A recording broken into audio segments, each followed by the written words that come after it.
Bhagavate Vasudevaya. Om Namo Bhagavate Vasudevaya. Om Namo Bhagavate Vasudevaya.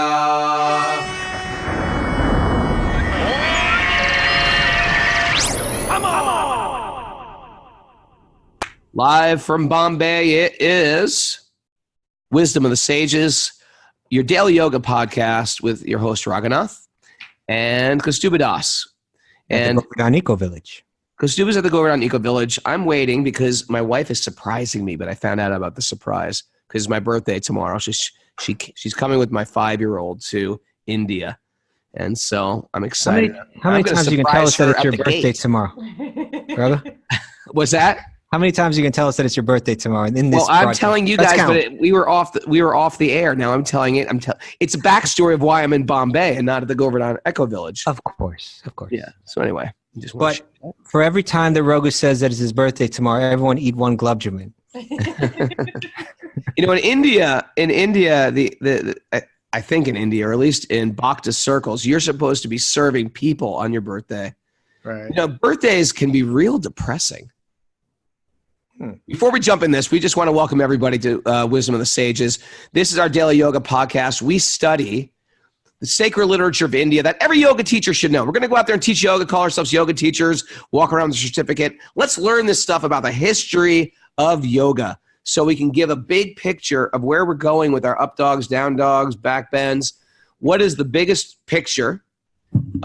And the philosophy that is just used in yoga teacher training, but how can I apply this sacred philosophy to my life and make it relevant, not just like some book smart, make it relevant in my life today. It's been me and my co-host Kaustubha's passion for the last 30 plus years to dive into yoga culture, spending, both of us have spent so much time traveling throughout the subcontinent of India, all over to holy cities in India, studying the sacred literature.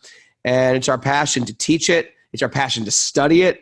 And we were inspired to do this podcast for yoga teacher, for people who love yoga, and people who want to make it a little bit more real in their life. We welcome you.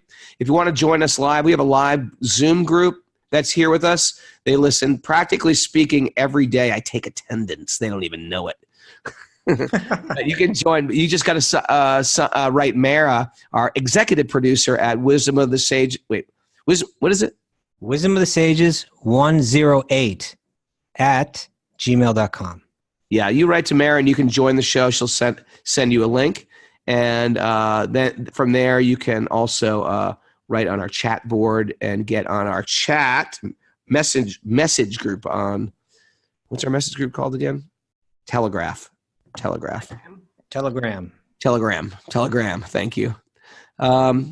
So I want to, before we dive into reading, we're reading the sacred literature, Srimad-Bhagavatam.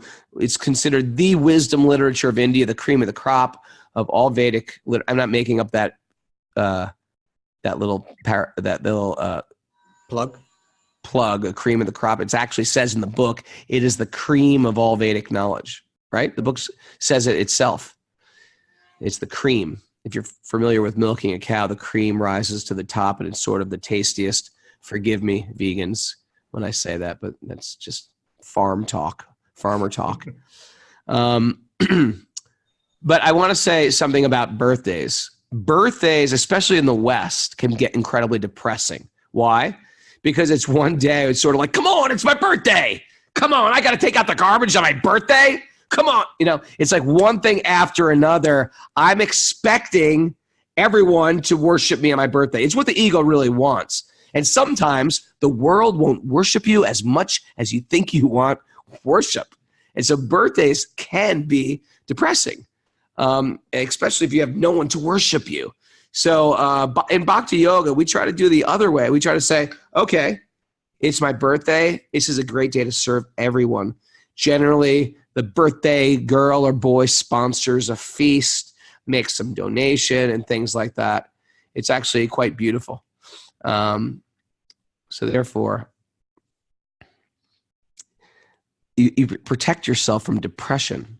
when I'm looking desperately for validation, there's a tendency to be depressed. Why? Because there's no amount of validation that will make me feel connected. Our connection doesn't come from people to my left and people to my right telling me how great I am. There is not enough people out there to like my Instagram or follow me on Facebook to make me feel whole. There is no amount. My wholeness comes from connection with Source. It's that simple. That's where we find our wholeness. Even if everybody gives me, you're the best, Raghu, guess what? That won't make me feel whole. The leaves don't find connection from the other leaves. They find their connection from the roots. And that's where we're going with this yoga system. We love everybody, but we see them in connection with the roots.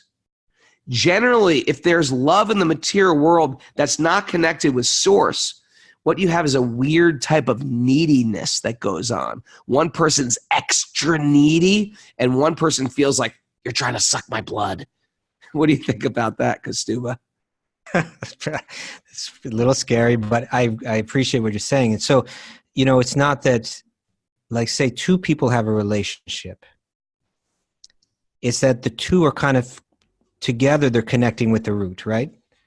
Rather than looking to each other for their own wholeness. Sure. Together, they're connecting with the root for their wholeness. Yeah.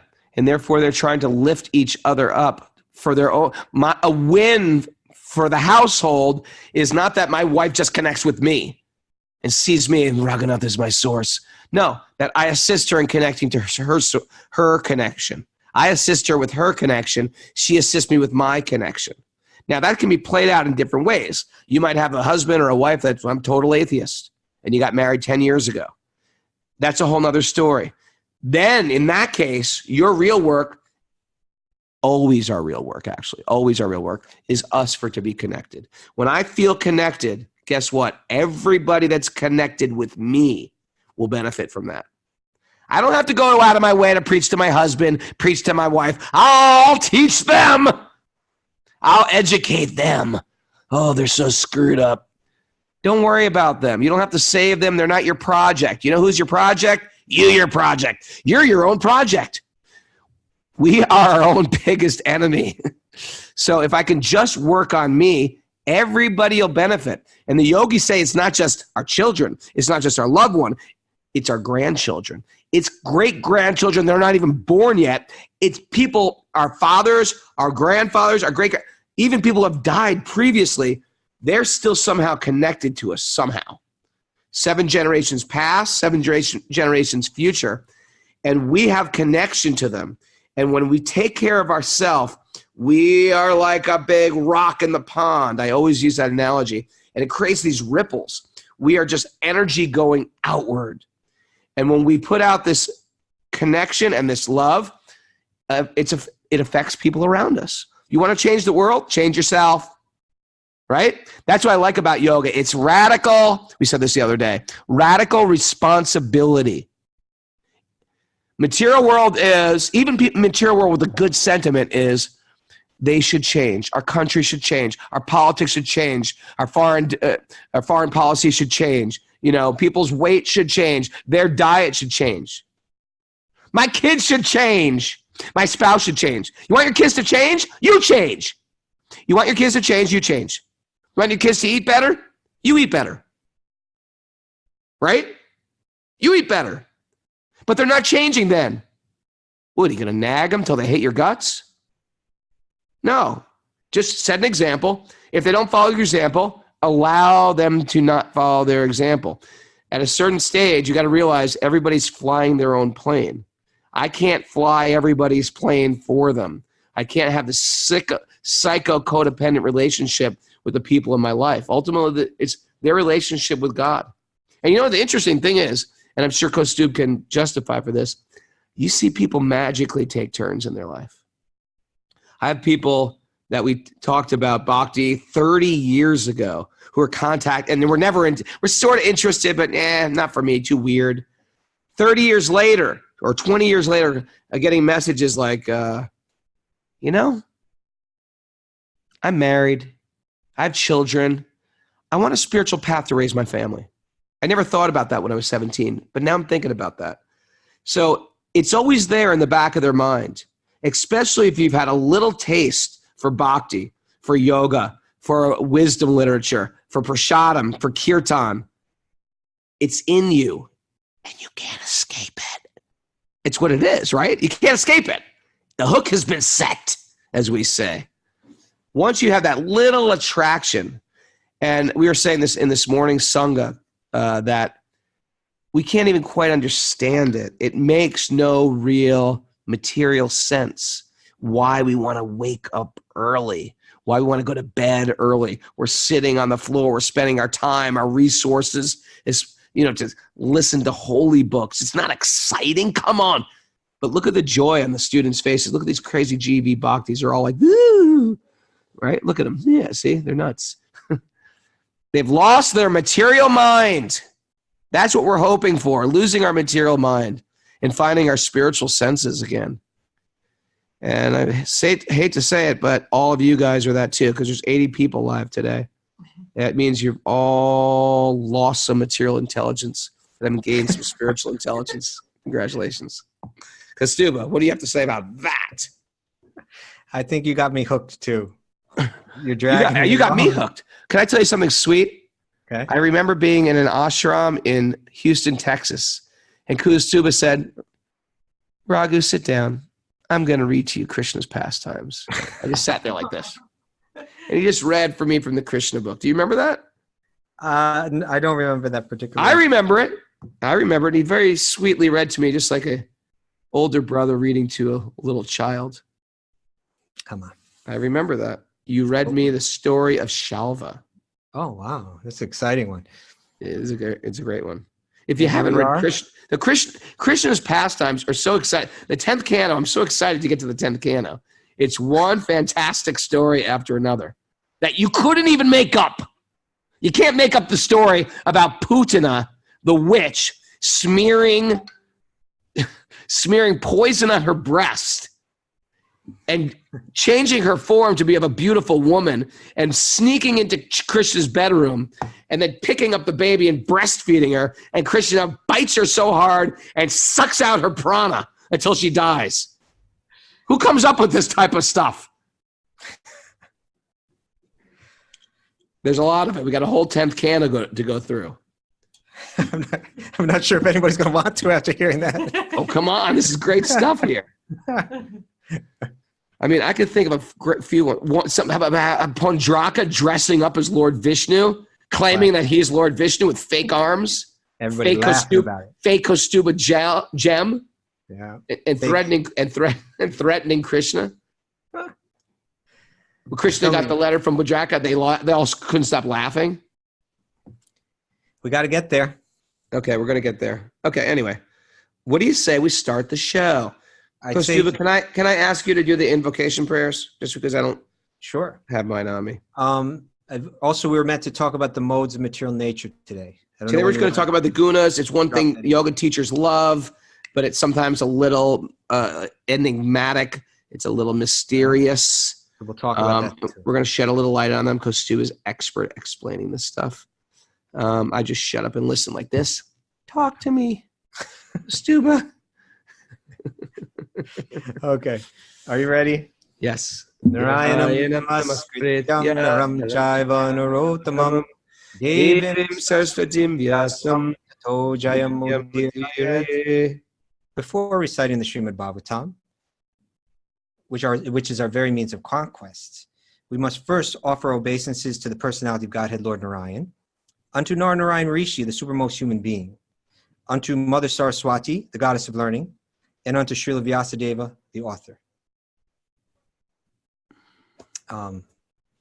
Nasta Prashavadreshu Nityam Bhagavat Sevaya Bhagavati Uttama Bhaktir Bhavati Naistiki. By regular attendance and classes on the Bhagavatam, and by rendering service to the pure devotee, all that is troublesome to the heart is almost completely destroyed, and loving service unto the personality of Godhead, who is praised with transcendental songs, is established as an irrevocable fact. Irrevocable. Very good. Om Vrindasya Gyananjana Salakaya Chakshurunmilitam Yena Tasmai Shri Gurave Namaha. Your mic sounds lousy to me, Kaustubha. I don't know what it is. Really? Am I too far away? How's this? This better?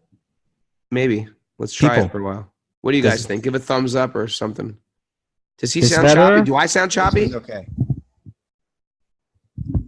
That's not helping. Okay. No, everyone's like, handsome. I'll try to be like this. Is this good? When I'm like this? Maybe that's good. Maybe that's good.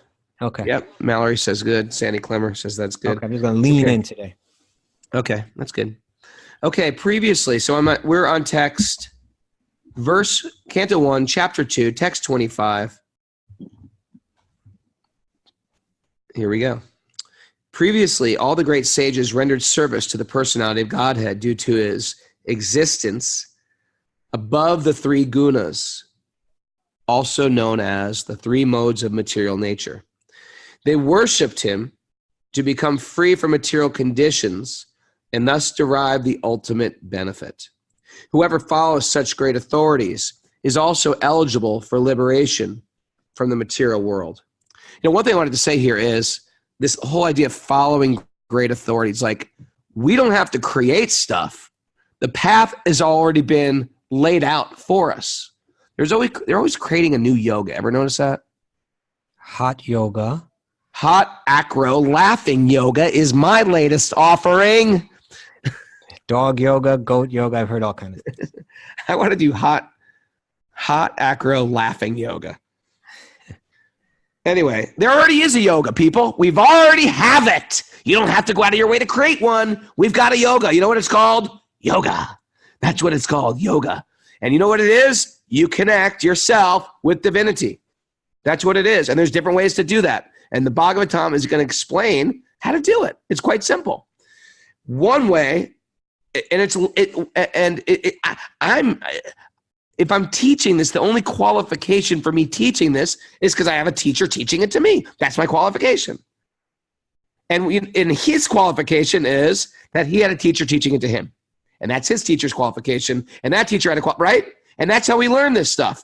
Just like if you have to do any type of art, say, a martial arts. Let's say martial arts. You just want to study a martial arts. If you want to learn how to fight, you can learn how to fight on your own. But if you just take a bona fide martial arts class from a person who studied martial arts in 3 classes, you could be so dangerous than a guy who's just trying to figure stuff out on his own. The same way is with art. Now, of course, that's why we have music teachers. That's why we have art teachers. That's why we have math teachers. Why? Because they've already figured out these things ahead of us. Now, sometimes you might argue, no. I know someone who taught themselves guitar. Jimi Hendrix. Self-taught. But you know what? I would challenge that, because when you find these people who are quite incredible like Jimi Hendrix, there's every chance they could have had teachers in previous lives. You don't come out of the womb so awesome at music without having studied music in a previous life. I mean, I know I teach people harmonium, and some people, our group we have now is incredibly good, but some people I play with it and they just can't move their hand, or they're tone deaf, or they're clapping out of beat. And some people, they pick it up like they've been playing it before. And they say, do you play any other music? No, just first time I ever played. So there are these things in the material world that are a practice that we bring into our next life. Now, a materialist would say, well, that's just chance. And the yogis would say, it's not chance, it's a practice. Everything that we have in this life, we brought from our previous life, both the good, the bad, and the spiritual. So this practice of spiritual life is coming from teachers. We learn it from teachers. We might have a spiritual inkling. That doesn't mean we should just go off on our own. This happens all the time. I'm very spiritual. I'm just going to go off on my own. Good luck. It's confusing. The material world is confusing, and it's very easy, even if you have some spiritual insight, some spiritual power, some mysticism, to get caught up in your ego. Matter of fact, the ego is the biggest hurdle in Bhakti-yoga. I think it's safe to say anybody who's been in this game a little while, we know the ego is massive, but there's a way to deal with it. Matter of fact, I'm witnessing it right now at the Govardhan Echo Village. We have these people who are very qualified, like Madhu, Noah, and Scylla, Doyal Garanga. They're, teaching also. And, when people are very good at things, it's natural they have an ego with it. That's just part of being good at anything. But when you take your ego and you use it as an offering to divinity, your ego actually gets purified. Your ego, you don't kill your ego, you don't cut your ego, you don't crush your ego. Your ego gets purified and it starts to move as you move in this world. Your ego becomes spiritualized.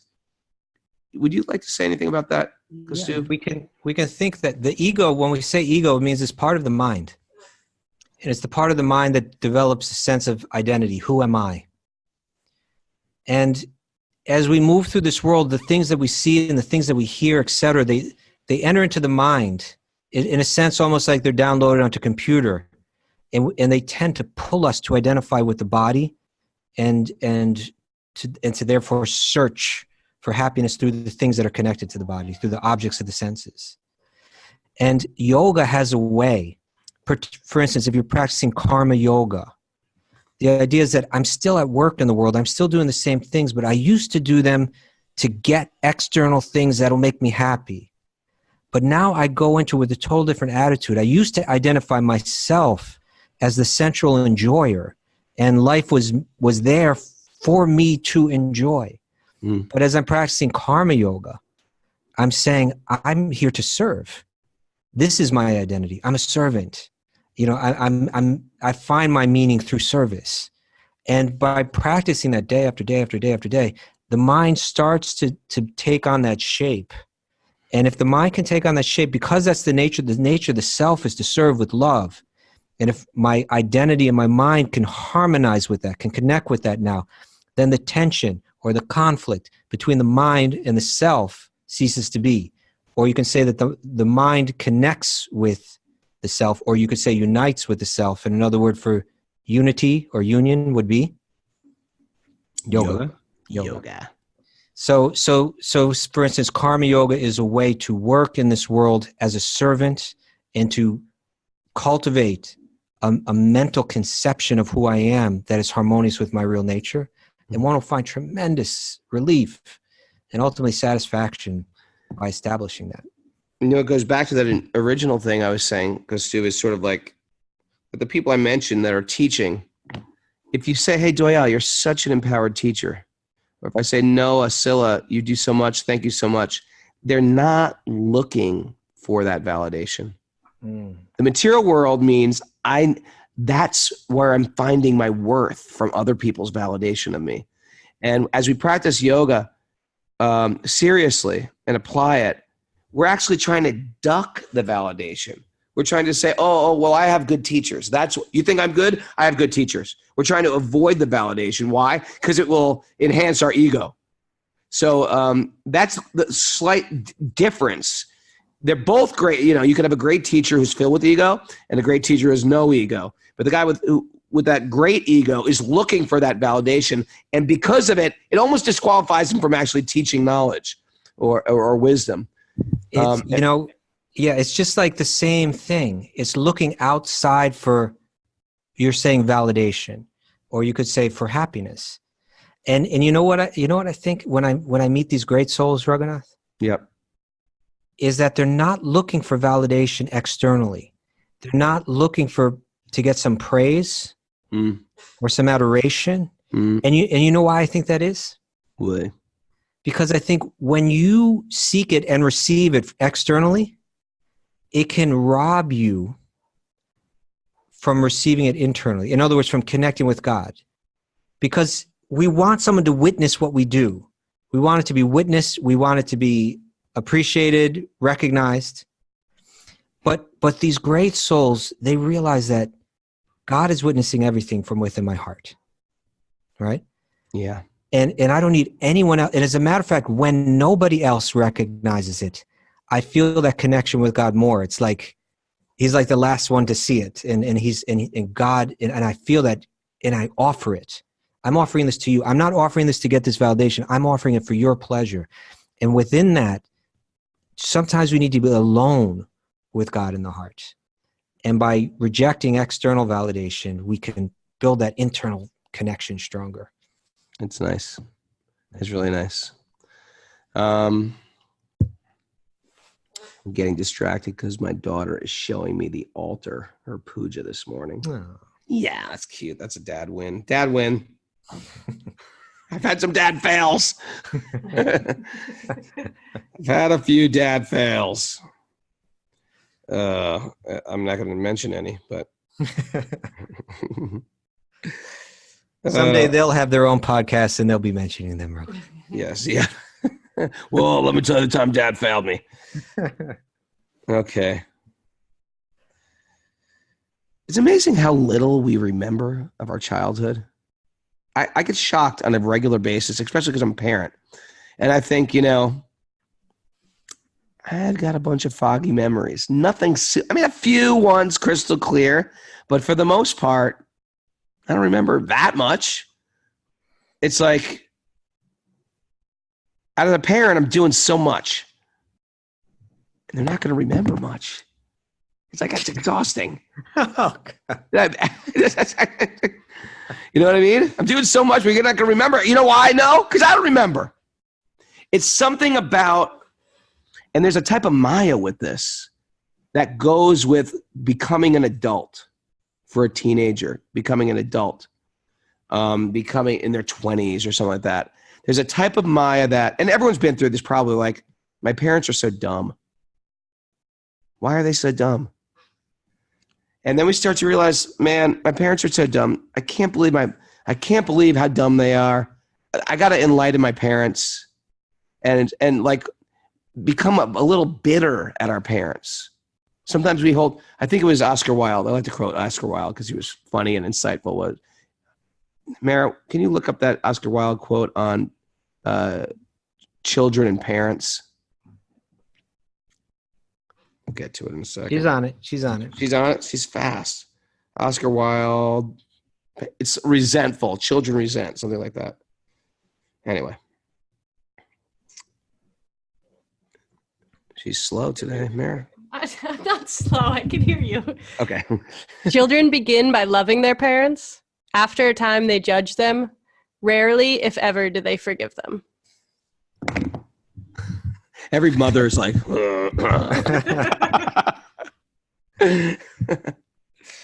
I will say it's the sign of maturity when we forgive our parents and we forgive, period. We don't really realize what people have done for us. That's a type of illusion. We feel like, yeah, I've done it on my own. I've created this. I've made my own money. I've made my own way. But there's been people in our life who sacrificed for us, and we just forget. It's a type of Maya. And when we actually come to a place of forgiveness and ownership and responsibility, it's actually like the dawn of becoming a grown-up. And sometimes it doesn't happen in this lifetime. What do you think about that, Kaustubha? I think I better work on it myself. Come on. Thank you, Aditi. All right, let's carry on with this. That was a nice verse. And that was actually worth like teasing out that verse even more. Well, it does mention the modes of nature. I don't know if we want to deal with that now or later. Let's deal with it now, Kaustubha. I'd like to hear you speak about the Gunas. I always open it by saying this, which I love, especially if you're into the Gita, 14th chapter of the Gita, deals with these three Gunas. And what I tell students off the bat is, that must be an American expression, off the bat. Can you find the origins of off the bat, Mara? Yeah. Okay.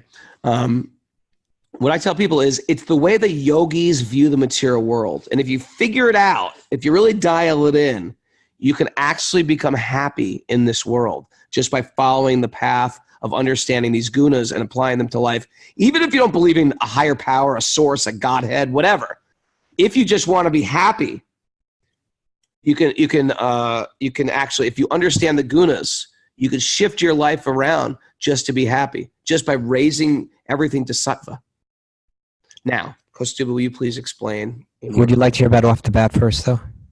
Yeah, what is off the bat from?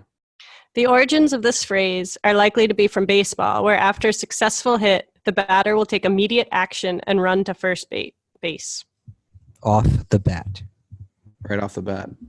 Okay. Maybe. Okay. Just another trivial fact. Yes, I like trivial facts. Okay, thank you. So the gunas. Gunas literally, a literal translation could be like ropes, with the implication meaning that they bind us. They bind us in this world. They kind of hold us down. Now, if we look at the Yoga Sutras, the end, I think the very last Yoga Sutra describes that when the gunas kind of just give up on you and let you go, then you've achieved kaivalya, you've achieved liberation. And when we use the word, say, transcendental, what we can understand is it means that I've transcended these three modes, these three influences in this world that tend to bewilder us and tie us. Can I butt in and ask a question? All right. Without going to the chat board, just ask you directly? Do I have to go to the chat board to talk to you? Here's my question. You spoke of the gunas release us, we go to kaivalya. But kaivalya is something that we aspire for in bhakti. Can you explain kaivalya before you dip out of that? Kaivalya is a word that's in the Yoga Sutras. I don't know if we find it in Bhagavatam or. Well, so kaivalya is like type of impersonal liberation, isn't it? Yeah, and so for the devotees, for the bhakti yogis, the only type of liberation that we want to accept is the kind where we maintain our individuality and serve the object of our love. Where there's one type of liberation where the idea is that you merge into the oneness and lose your individual identity. Mm. So that type of liberation, the bhakti yogis aren't interested in, because they want to serve, they want love, and love involves two. And the Bhagavatam is going to establish that that's the truth. Like that's the ultimate truth. That's where everything finds its completeness. Whereas the other idea of liberation, the Bhagavatam is going to say it's actually just a mental concept of liberation. It's not actually liberation. That one could feel a sense of great relief by merging into a divine light, perhaps for a very long time. But eventually, because the nature of the self is to serve with love, that one begins to, there's a calling. You get lonely. You get lonely out there. The soul gets lonely. Is that interesting? Prabhupada said that. Yeah. And so... Yeah, and then you want relationship. Try it. Try to be single for a while. You want relationship. We've had so many bad relationships. We're like, well, it's not for me. And then we ping pong back to relationships because the soul wants this healthy soul wants relationship. Yeah. So when we say liberation or kaivalya, we could be indicating either of those. But in Bhakti Yoga, the one that we aspire for is the type where we're serving with love. But we're not there because of these gunas, the influence of these gunas. So let's think of it this way. What the Bhagavad Gita is saying and Bhagavatam is saying and other books that speak about the gunas or the three modes of material nature is that you could take all the energy in this universe and divide it into two categories. There's the spiritual energy, which means the soul and the Paramatma or God within the heart, and then all the rest of it is material energy. Right? It's all material energy, and that material energy is called prakriti in the Sanskrit language. You can take that, you can divide it into two. You got spiritual and material. Then you can take that material energy and you can divide it into three different modes or three different categories. And the Sanskrit terms are sattva, rajas, and tamas. The English translations of these words, my belief is they don't quite catch what they are, but they're getting us in the right direction. So let's not hold too tight to them. But for sattva, sometimes we say the mode of goodness or purity. For rajas, we say the mode of passion, which I think immediately people get a misconception more into what that means, what we mean by passion. Sort of has two meanings, like live with passion, follow your dreams, or it means like I'm passionate, kissed her in a passionate way. Yeah.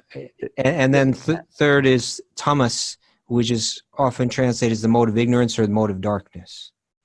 Now, the idea is that this entire world is made of these three different energetic influences. And within every object is composed of a combination of these three. But within every object, one of them will be predominant. And whichever mode is predominant in that object, that object will radiate the influence of that particular mode. So say you have music. The music will be composed of some sattva, some rajas, some tamas, perhaps. But one of those will be predominant. And let's say sattva is predominant, the mode of goodness. Then it will radiate that influence. And as it enters into people's ears and into people's minds, that influence will reshape the mind or influence the mind. So then we have to understand, what are the three influences of these three? The influence of sattva, or the mode of goodness, when you come into contact with something that's radiating that energy, the way it influences the mind is it tends to make it more content, happy, you could say, content, and peaceful, and luminous. Clear thinking arises in sattva guna as a result of sattva guna. With rajas, it's almost the opposite of contentment. With rajas, or the mode of passion, it means that I don't have what I need. I don't have as much of what I want. There's something that I'm lacking that I want to get, and I'm not going to be satisfied until I get it. It's discontent.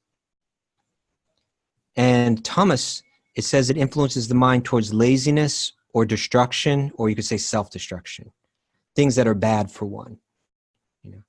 So again, every object, and when I say object, I mean even beyond just like physical objects, like times of the day radiate these energies. Periods of one's life radiate these energies. Colors, sounds, music, food, places, people, anything that's composed of prakriti or material energy is going to be radiating one of these influences. So say you need a very clear, luminous mind to study. You go to a place like the library, which is in the mode of goodness, in the sattva guna. It's bright, it's quiet, it's clean. The chairs make you sit up nice and straight, so your mind is sharp and clear. Now, a place that's influenced by, say, of rajas, rajaguna. I always think stereotypically of the floor of the New York Stock Exchange, right? With my television and movie understanding of what's going on in there. You see it, all these people are like on the floor and they're all yelling and they're buy this, sell that. Oh, everything's going great. Oh no, I'm losing everything. But nobody there is satisfied. Everybody's thinking, I need something more. And my understanding is that if you work in the finance, field, and your superior comes up to you and says, how's it going this quarter? And if you report back saying, we're doing much less than we did last quarter, actually only like 52% of what we did last quarter, but everything's good. We don't actually need that much. So let's all be content that they're not going to allow you to continue at that job. Yeah. Passion or rajas is great hope. Yeah. It's never here. It's never present. It's hoping to enjoy the things I need, the place I want to go, the people I want to be with, how I'm going to enjoy. It's never, I'm here right now. Right. It's not like I'm gardening. That's not Raja. And so you can realize that one will never be able to meditate or go within as long as their mind is influenced by that mode, because that mind is going to pull them outside. It's going to have them searching and hoping and grasping for external things to find satisfaction. Whereas in sattva guna, where one's like, I have everything that I need, everything is okay, then one can go within. And the result of that rajas is distress. Ultimately, it's going to be distress. Ultimate distress. So that's how you know if you're in distress, we've been doing something in Rajagun. Yep. And then tamas leads towards darkness, leads towards laziness, leads towards destruction or self-destruction. And there, the stereotypical place to think about is, say, like a bar or a nightclub. It's dark, it's loud. People are intentionally dulling their awareness with intoxicants. It's potentially explosively violent. It can go that direction. Right? At night, 10 o'clock at night, watch out. Something's going to go down. It's just what happens. Yeah. I always think of, again, when we were kids, now you were straight edge, right? But when I was a 15-year-old, on the Lower East Side of New York, I could walk into bars and order drinks, right? As a 15-year-old. That's just the way the city was. Yeah. New York. And I remember the whole thing.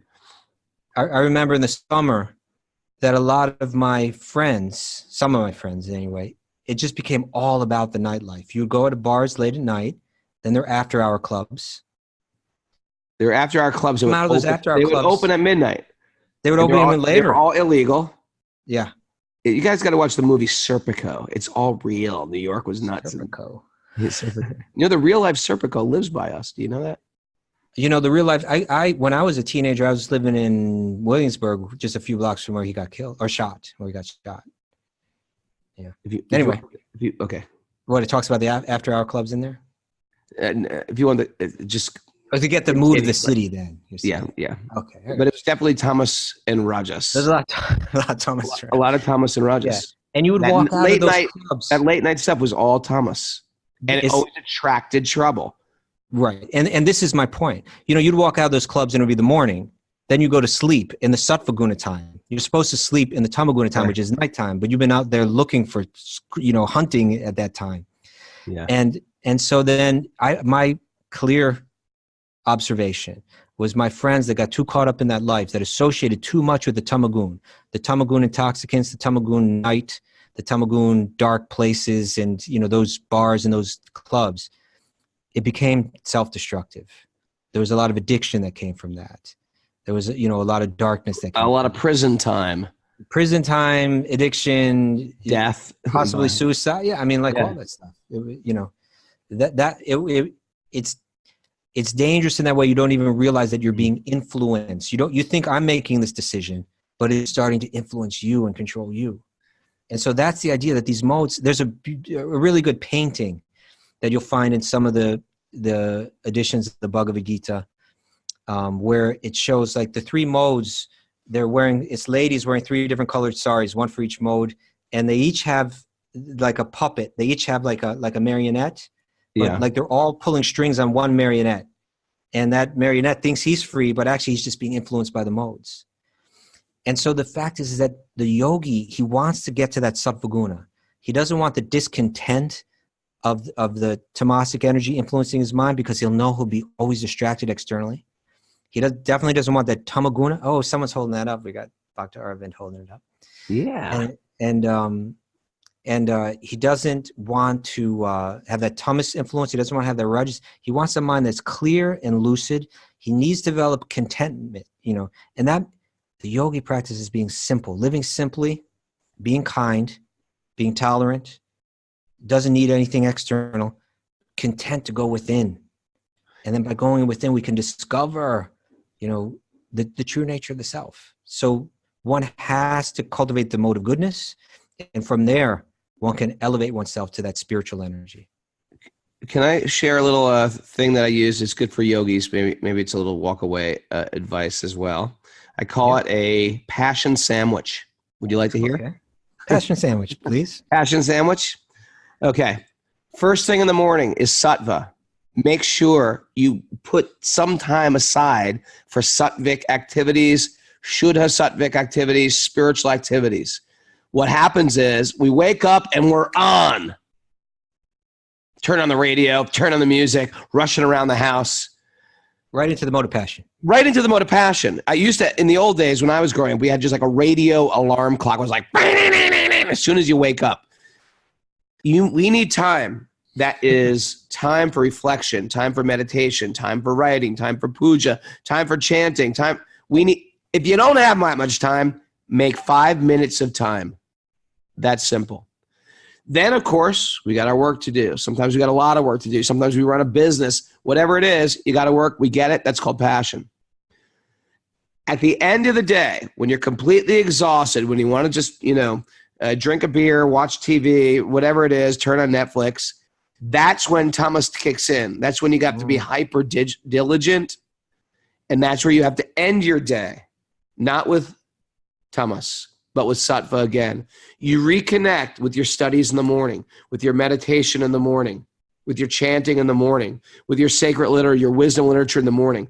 And you sandwich in passion. You got to work. We get it. That's passion. What do you think about the passion sandwich? I like it. I bet that's how you get all those cool Krishna dreams, because you're reading that stuff at night. You got to read stuff at night, or else what happens? You go right to Netflix. You go right to all these tamasic things. Yeah. Don't. If I stay up after 10, watch out.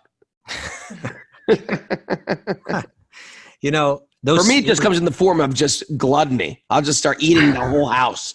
As soon as that clock hits 10, like Thomas kicks in, and I'm going right for the peanut butter. Really? It's always the peanut butter. It is, Mara. You got to lock the cupboards at night. There should be just locks that go on. But I know, like in the old days when I was in a band, it even happens biologically for your body. If you're up after 10 doing some late night work, you have what's called the late night munchies, or I'm starving, it's midnight. There's no reason for you to be starving at midnight. You just ate dinner. What it is the body goes through this period of rajas at midnight where it starts to burn like it does at high noon. It starts to burn all the food out of your body. Like it happens during it's a fast. The nighttime, sleep time we're supposed to be sleeping in that time. So as the body starts to eliminate that hunger and that fire or jataragni is in the stomach, therefore we want to feed it. That's the time we should never feed it. You are a wealth of Ayurvedic knowledge, Raghu. Oh, thank you, my friend. And I got into yoga from Ayurveda. Do you know that? I didn't know that. I got into Ayurveda first. I took a course in 1987. Get out! I'm serious. In New York City. Okay. With who's now a Swami. Bhagavat Maharaj. Bhagavat Maharaj. Yeah. From the Prana health food store. Yeah. The place where many friends worked. We all worked. First Avenue. Paramananda worked at Prana. I worked at Ahimsa. And that store was called Ayurveda. It was a bookstore called Ayurveda. Right. But my dear wife, Gita Priya, just told me, Raghu, that peanut butter is a channel blocker. It clogs the channels. Hey, Gita, you don't have to preach to me. I know peanut butter is no superfood. It's just so damn good and addictive. That's why I generally don't eat it in the course of, you don't understand. In the morning, I'm like St. Francis of Assisi. I'm fasting today. I'm just going to. Yeah, it's at 10 o'clock. Horns start growing out of my head. I gotcha. Okay, we got to put him down before 10, whatever it takes. But the two times of the day that when the night is turning into the dawn, at sunrise and sunset, they call these the sandhyas, where they meet, the meetings places where night and day meet and day and night meets. They're really good for spiritual life. It's good times for contemplation. Both morning and evening, especially morning, but evening as well. So those sandhyas are valuable time if you can be reading, hearing, chanting in those times. Great time for Bhakti Yoga. What's that song? Yasya prasadam bhagavat prasado, yasya prasadam nagati katopi. Tasya yashas tri sandhyam. At each sandhyam, I should meditate on Sri Guru. That's right. Nice. Dropping the knowledge, right? Nice reference. Okay, should we go on? We've got how many for now? We got 4 minutes. 4 minutes. Let's read another verse. All right. This is number 26. Those who are serious about liberation are certainly non-envious. If you're envious, it should be understood you're not serious about liberation. And they respect all. Yet they reject the horrible and ghastly forms of the demigods and worship only the all-blissful forms of Vishnu and his plenary portions. Yeah. Those ghastly forms are for people that are in the tamaguna, interested in getting things of this world. That's a rajas. And sometimes they even have dark things that they want from these devas or devis. Yeah. Can I read a little bit of the purport? The separated parts and parcels have different positions in the estimation of material powers. And some of them are Kala Bhairava. There's a yoga pose called Kala Bhairava. Mm-hmm. The GEV guys can look it up. Kala Bhairavasana. It's some super tough. It's like almost like what you did today, Vishwamitra, but a little more challenging even. Kala Bhairava. That's like a gruesome, I think, a really scary form of Lord Shiva. Smasana Bhairava. Sani. Who's Sani? Oh, that's Saturn. Right? Mahakali. God, Jesus. The first time I went to Bengal, it was during Durga Puja. Oh, yeah. That's a little scary. It's people don't realize. I mean, people think, wow, Kali's cool. I want to worship the goddess. I want to connect my feminine energy. Yeah. They're all sacrificing goats. Go to Laxmi. Go to Radha. Go to Radha. If you want feminine energy, go to Radha. Go to Laxmi. Go to Sita. Careful about Kali. It's Durga Puja is a massive goat sacrifice. Yeah. Super scary. I was freaked out. Yep. Yeah. So sometimes anyway. No, please go. Go ahead. Nothing. Nothing. All I'm saying is stop. Don't sacrifice goats. That's what just going to end it there. Thank you. That's what I was going to say too. Okay, let's just leave it at that. But Lord Vishnu is so pure, so satisfying. Whether it's Lord Vishnu or Lord Krishna and their feminine counterparts, Lakshmi, Radha, one can find complete beauty, nothing but beauty, nothing but complete satisfaction there. So, by the way, I'm sorry, I didn't mean to cut you off. I've been accused before of what? By certain people. Who? That I cut you off. Really? Forgive me for that. And I think I just could have cut you off. Raghu, please feel welcome to cut me off. It's my greatest joy to be cut off by you. Well, I was telling people the other day, you have been raised. Like, how many shows have you played with your band? Uncountable. Right? Like hundreds and hundreds. You've been trained to step onto stage and make it blow up, right? Like from the minute you step out, it's like set it off. Also, we're trained over years of how to deal with hecklers. Okay. You know how you deal with them? Cut them off. Is that how you see me, as a heckler? I praise you. You're allowed to heckle me. That's the music. Okay. It looks like we're running out of time here, people. Anyway. Go on with these Gunas tomorrow, these worship of the demigods. Thanks, everybody. Join us on our podcast. We will see you next. Someone just rang my doorbell. Everybody else who's listening to us on Zoom, thank you very much. Honored to be with you. Thank you, everybody. I consider you all family members, and would love for you to come over on Christmas sometime. Namaste. Have a great weekend. I'll see you tomorrow at this time on my birthday. Oh, it's Glubjamin, everybody. Haribol.